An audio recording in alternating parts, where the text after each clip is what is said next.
recently saw the movies Smile and The Autopsy of Jane Doe, and I was quite liking them up through like three quarters of the way through for both of them. I thought that they were well done movies. I thought the acting was pretty decent. I liked the atmospheres. I liked The Autopsy of Jane Doe more than I liked Smile. I liked the metaphors that were going on. Smile's metaphor is very obvious very quickly. It's just a thing about depression and how trauma eats away at you and can be inherited, etc., etc., and it goes on for a long time.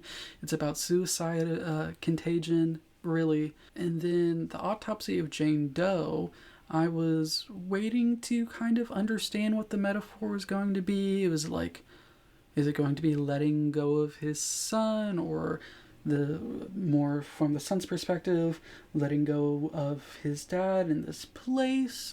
Is it going to be about the mom? And then when they opened up the skin and like the skin wrap and saw all of the damage on the outer skin as well as with the organs, it was like they were in the elevator, the dad was talking about the mom's depression, alluding to the idea that she like offed herself. It was like, oh, okay.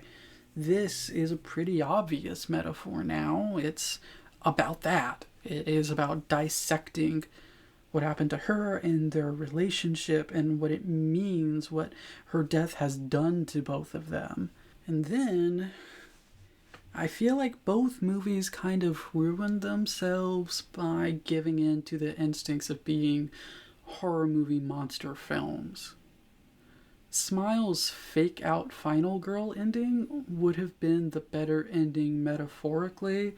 I also don't really find Smile scary. Like, I didn't think the monster was frightening. It was kind of goofy. But I think it would have been stronger if it ended with her living, because then you could at least say that the metaphor ending was strong, because the lighting herself on fire movie ending wasn't scary.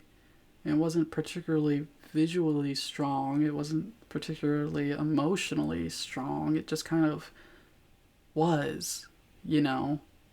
I thought, if anything, what was going to happen was that they would think that they beat the monster, and then her nephew would have ended up being infected with it because he saw the dead cat, or was it a dog? I think it was a cat. And that trauma would have passed it on, would have allowed it, at least theoretically, to pass on from her to him. If it was like, oh no, she's about to beat me, I need to flee, let me go to bam. But instead, with the ending that it gives, the metaphor kind of becomes, you can't beat this. You can't win.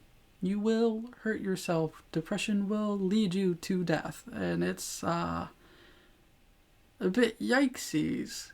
And she was finally coming to terms with the stuff with her mom, with her role in it, with the fact that the idea that she could win over this thing and over her past. And then it just says, nope,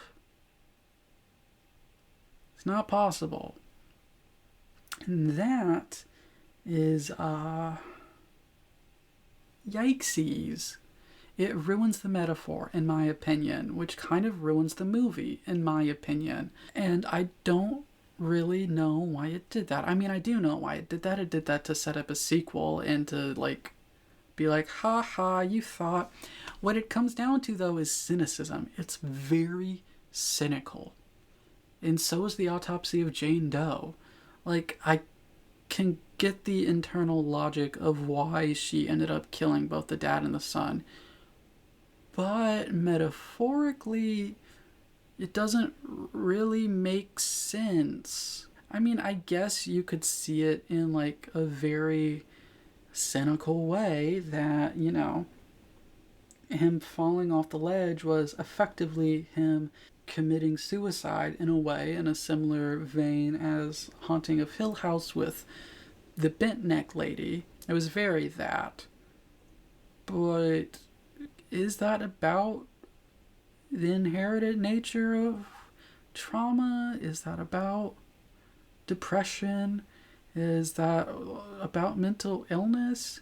I just think if Jane Doe was a stand-in for the mother and for her pain, and the father being finally open and able to see it and then receive it to share the burden, for that burden to then kill both him and his son and his son's lover, just kind of implies that mental illness is an unending contagion that will harm everyone around you, and there's nothing you can do about it, and you're infected, and it's awful. And it's like, I don't know, Chief. I don't know about that one. I also don't really think, again, the sequel setup ending is scary. I think it's kind of sad up until, like, she's in the car and they have the jingle, which I think is cheesy. Cheesy is fine. I like corny, actually, but it's like, why? Why did you want to do that? What is the point? This malevolent spirit is just going around doing things to people just because they're nearby? I mean, like, that is a sort of horror, but then why have the metaphor? I don't know. I'm rambling at this point. It's just a sort of cynicism sometimes, or a need to follow numbers that can get in the way of what art is trying to say. And I love horror. I love it as a genre, and I don't need horror to have happy endings. I quite like kind of depressing endings. But if you're going to try to do a metaphor like that, I think you have a responsibility to actually think about what it is you're saying, whether intentionally or not. And I think, in a way, Smile at least doesn't understand what its ending says. I think Autopsy of Jane Doe does. I just don't like it. But yeah, maybe something to ponder about. Okay, bye.